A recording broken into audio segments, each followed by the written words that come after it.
Great morning. Well, I just had somebody online that wanted to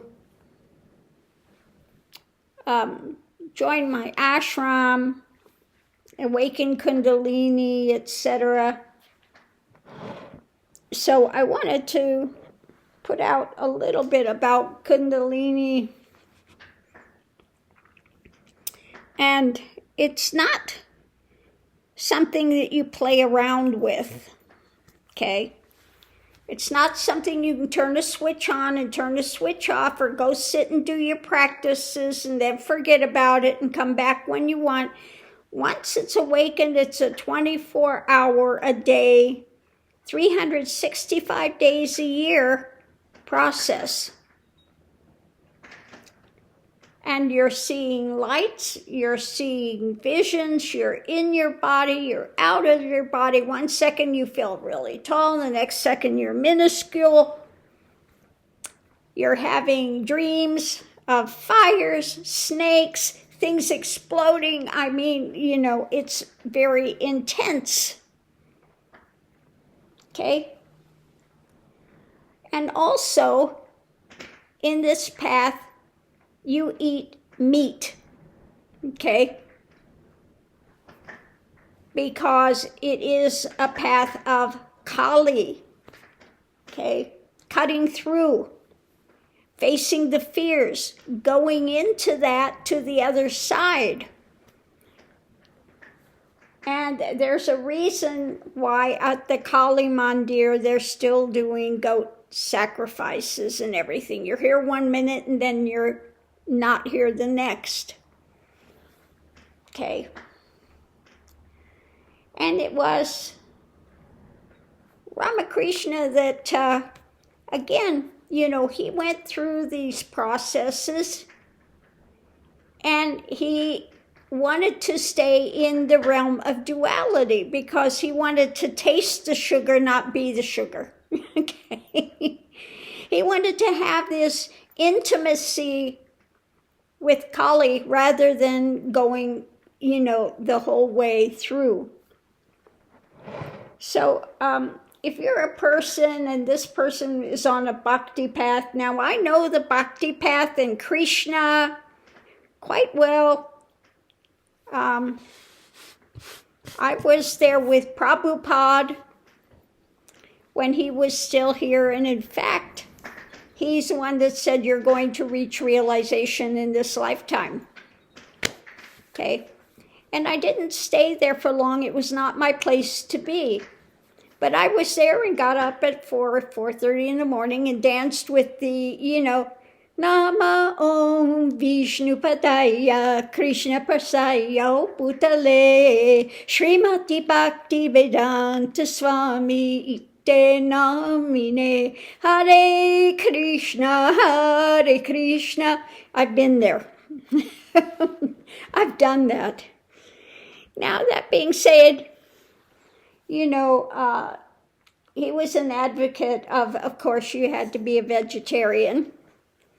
And nothing of spice was to be offered to Krishna, and you were to make your food and offer it to Krishna before you ate it, etc., the Bhakti path.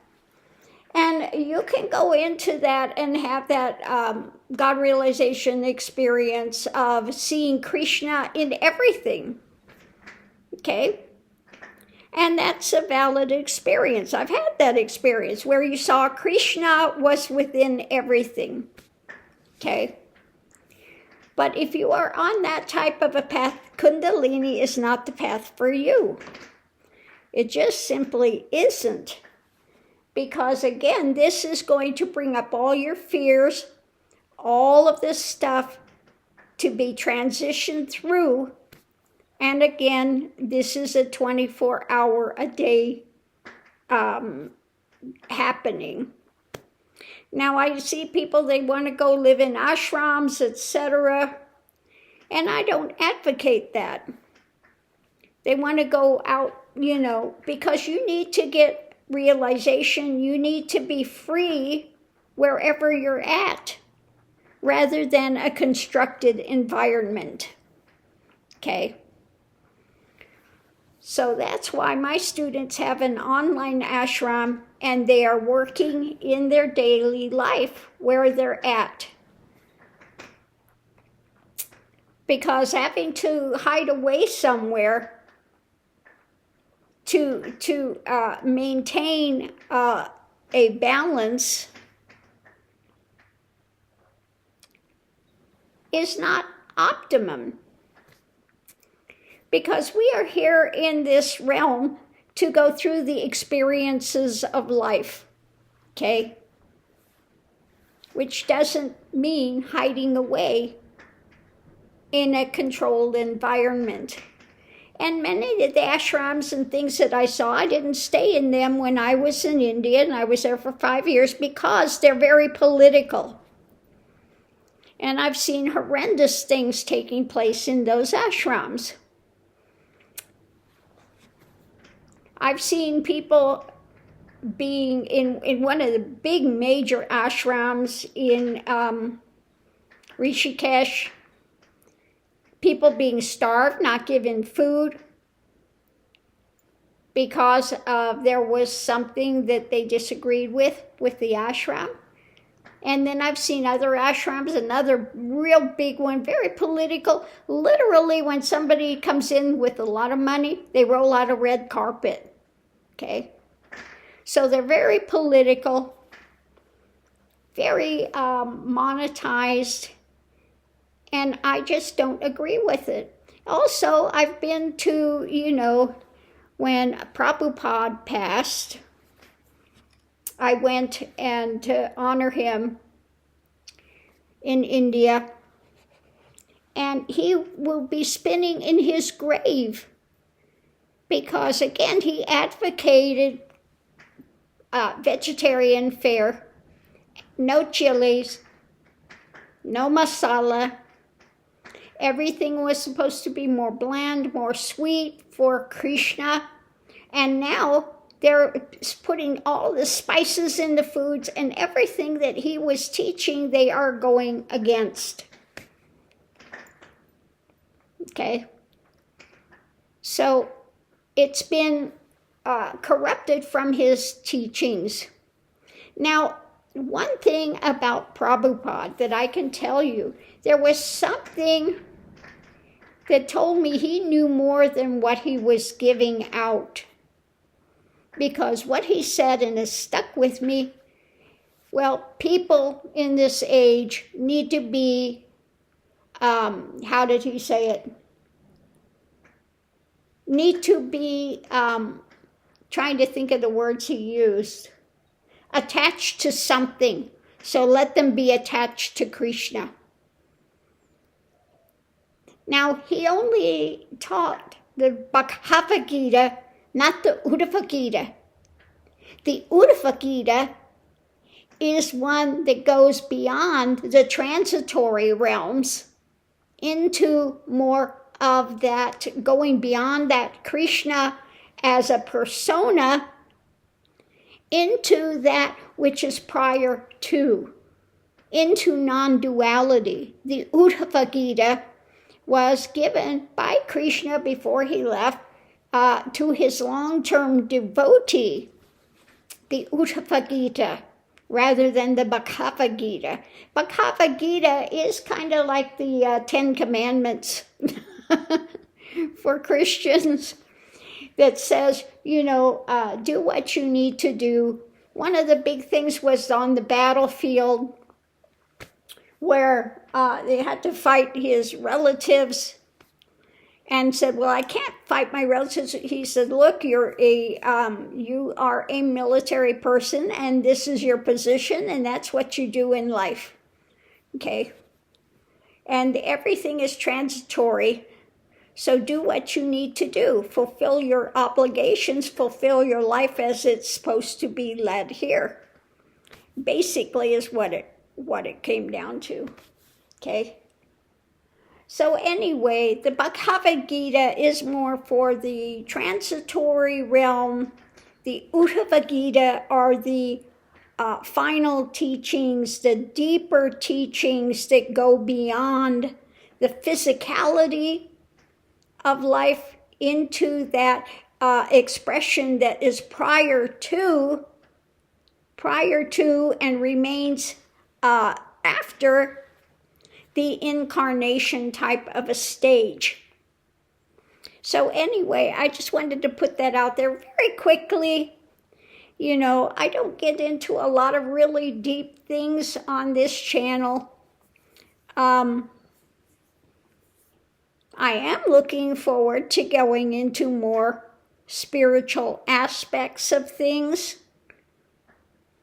But mainly what people want here are political reads, the toxicity, and I will be so glad to get out of this toxic.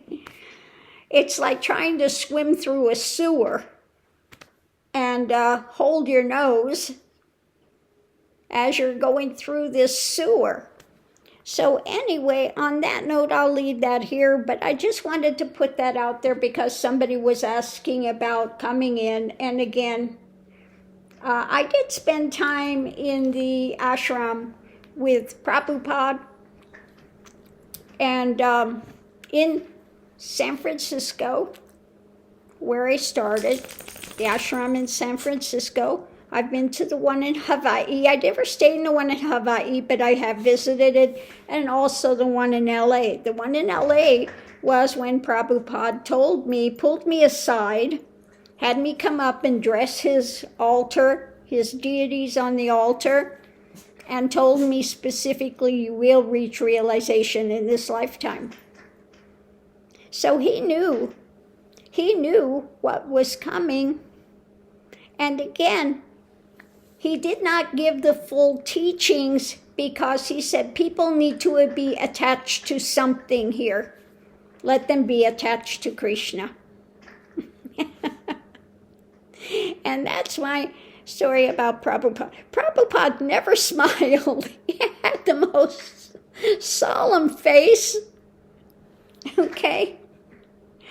But he was very genuine in his teachings and what he gave out. He just felt people were not ready for the fullness of the teachings. Okay? So he gave them something that they could cling to, they could have fun with, they could go deeper, you know. And if that's the point that they are at, that's fine. Let them be attached to Krishna.